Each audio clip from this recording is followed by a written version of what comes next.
আসসালামু আলাইকুম বন্ধুরা, সুহানাস কিচেনে জানাই আপনাদের অনেক অনেক স্বাগত। আজকে আমি রান্না করে দেখাবো আমার ছাদ বাগানে চাষ করা নোটে শাকের রেসিপি।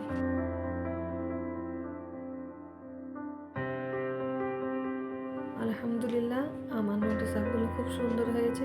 দেখুন, এবার আমি শাকগুলো তুলে নেব।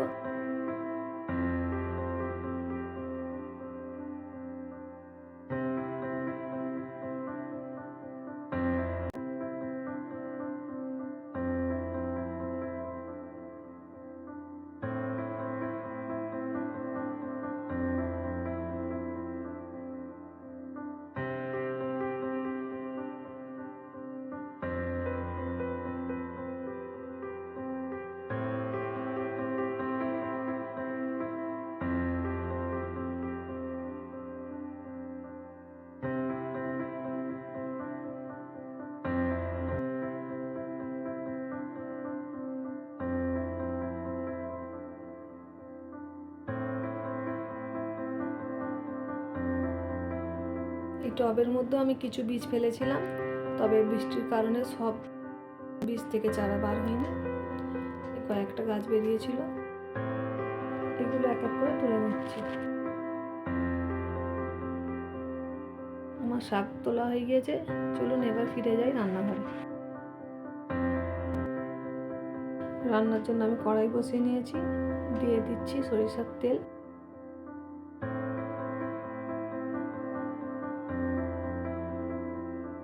এখানে আমার তেল গরম হয়ে গিয়েছে, এখানে দিয়ে দেবো একটি ছোট সাইজের পেঁয়াজ।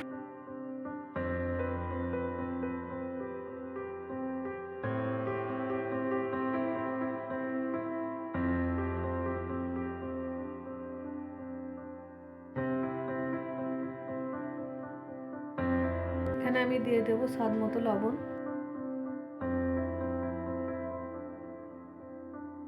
দিয়ে একটু পেঁয়াজটা হালকা লাল করে নেব। দিয়ে দিয়েছি হাফ চামচের মতো হলুদ গুঁড়ো, আর দেবো হাফ চামচের মতো লঙ্কা গুঁড়ো, আর দেবো হাফ চামচের মতো জিরা গুঁড়ো, আর অল্প একটু ধনিয়া গুঁড়ো।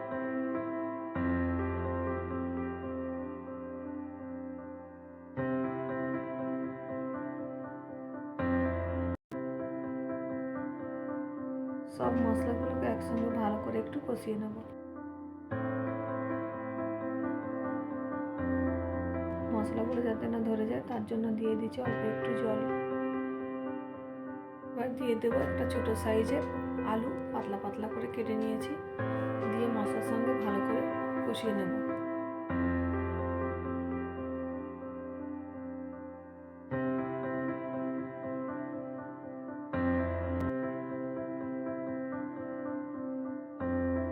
এখানে নিয়ে নিচ্ছি ছোট একটি টমেটো আর দুটো কাঁচা লঙ্কা, আবারও আলুর সঙ্গে ভালো করে কষিয়ে নেব।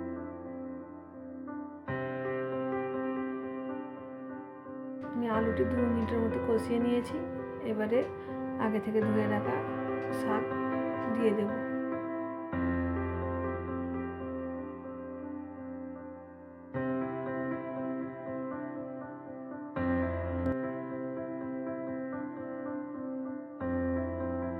দুই 3 মিনিট পর ঢাকনাটি খুলে আমি শাকটি একবার নেড়ে দিচ্ছি। এর মধ্যে কিন্তু আমি এখন তেমন জল ব্যবহার করিনি, কারণ শাক থেকে এমনিতেই জল বের হয়। ঢাকনা চাপা দিয়ে আবার 3 মিনিটের মতো রেখে দেবো। এবার দিয়ে দেবো অল্প সামান্য একটু জল, যাতে আলুটা সিদ্ধ হয়ে যায়। দিয়ে আমি ঢাকনা বন্ধ করে আলুটা এবং শাকটা সিদ্ধ করে নেব। জল শুকিয়ে এসেছে, রান্নাটা আমার প্রায় হয়েই এসেছে। এবারে আমি শাক ও আলুর সঙ্গে ভালো করে একটু কষিয়ে নেব, যাতে মাখো মাখো হয়ে যায়।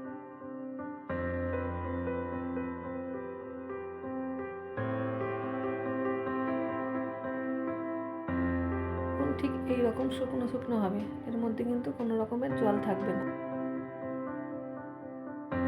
তাহলে বন্ধুরা, আমার রেসিপিটি যদি ভালো লেগে থাকে আমার চ্যানেলটিকে সাবস্ক্রাইব করে দেবেন এবং লাইক কমেন্ট শেয়ার করে দেবেন। আল্লাহ হাফেজ।